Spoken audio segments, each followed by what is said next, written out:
Guru Besar UGM tawarkan dua solusi dalam perluasan perkebunan kelapa sawit.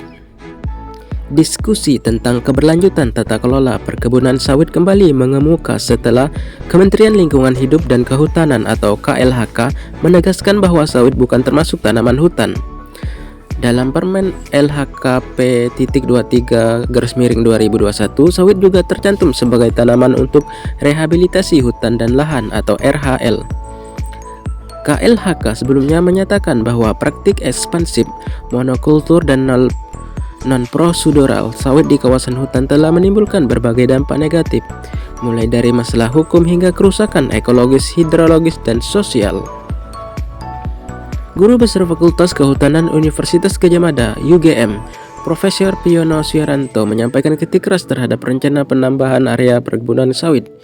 Ia menilai opsi ini sebagai langkah jalan kuno yang justru memperkuat stigma Indonesia sebagai negara dengan tingkat deforestasi tinggi. Opsi seperti ini berarti Indonesia menyerah pada tekanan global terkait kampanye negatif. Apakah Kabinet Merah Putih ingin mengorbankan marwah Merah Putih dengan membuka kawasan sawit baru? Ujar Ketua Umum Masyarakat Agroforestry Indonesia atau MAFI itu.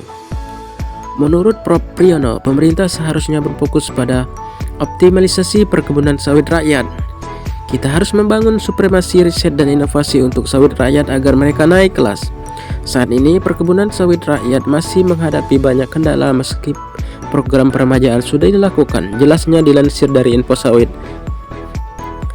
Prof. Priyono menawarkan dua solusi utama untuk mendukung keberlanjutan tanpa ekspansi kawasan baru. Pertama, penguatan riset dan inovasi, di mana pemerintah didorong untuk memperkuat riset, inovasi, dan kedaulatan sumber daya manusia (SDM) di sektor sawit. Pendekatan ini memungkinkan Indonesia menghasilkan produktivitas tinggi sambil menjaga prinsip keberlanjutan dan menghindari ekspansi lahan baru.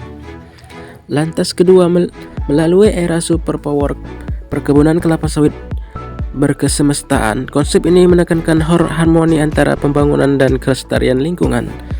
Mengacu pada dalil Saint Vincent de Lerins, selamanya dimanapun untuk semuanya. Dengan pendekatan ini, Indonesia dapat menjadi model global dalam tata kelola sawit berkelanjutan.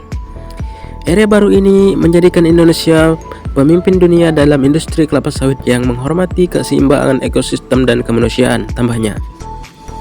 Melalui solusi ini, Prof. Priyono berharap pemerintah tidak memilih langkah kuno berupa pembukaan hutan untuk ekspansi sawit. Sebaliknya, ia mengajak Kabinet Merah Putih mengambil pendekatan inovatif menuju Indonesia Emas tahun 2045.